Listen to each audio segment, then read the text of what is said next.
I wouldn't like to talk much about that because, sincerely speaking, I've not studied the appropriation in details. Okay. But I know a lot was promised, and it needs to be delivered.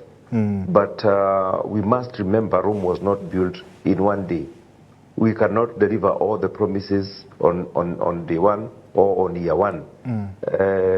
And two, the promises are also being delivered. I mean, I wouldn't even say in piecemeal. It's like we had a set of so many promises. We have decided we are not going to fulfill this, but we are going to fulfill this. Because the first promise was to cut down or to reduce the cost of living. And the first thing that is happening is to increase the cost of living. I think the government needs to be very, very, very candid on what they want to do, and also to be sensitive to the feelings of the people. Let them fulfill their promises, but to know that you cannot fulfill all the promises on year one, because that will really be very hard on the people, and it may also have its own political repercussions. So would you be suggesting perhaps the measures or the proposals that they have that have caused you the taxation be staggered or spread out through the 5 years? I think we are biting more than we can chew. Yeah, I think they should be staggered. For example, I would have postponed, if I were the one doing it, I would have postponed.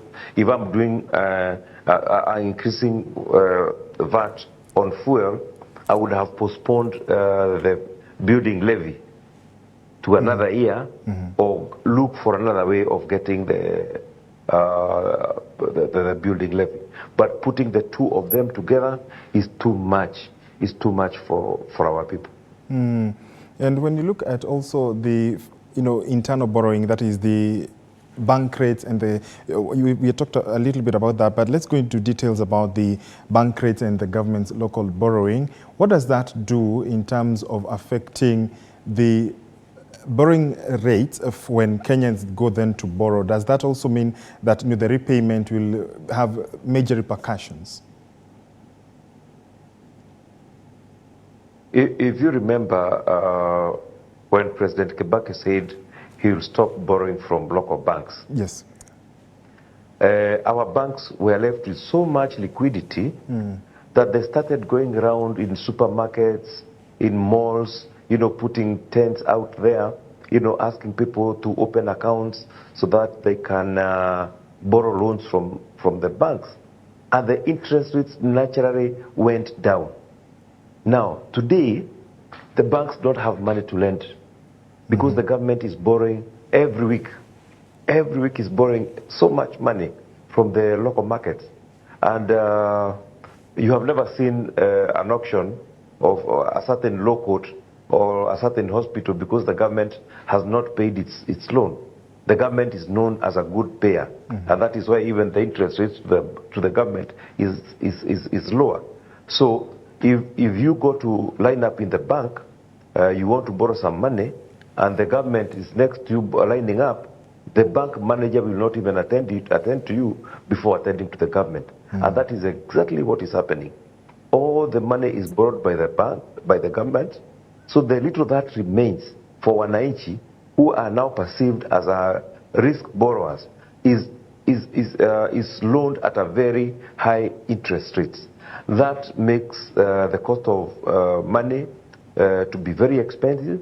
That has a lot of effect on the cost of living, and that also makes many people to fall into debt, into bad debts, because as the years go by, if you had borrowed at 16%, then 2 years later it is at 18%, then your business plan will fail, because you had not you had not assessed, you had not put into, you had thought that you're going to pay at 16%, but the bank has now changed to a higher interest rates, which will make it impossible for you to service your loan like you would have liked to. So when you look at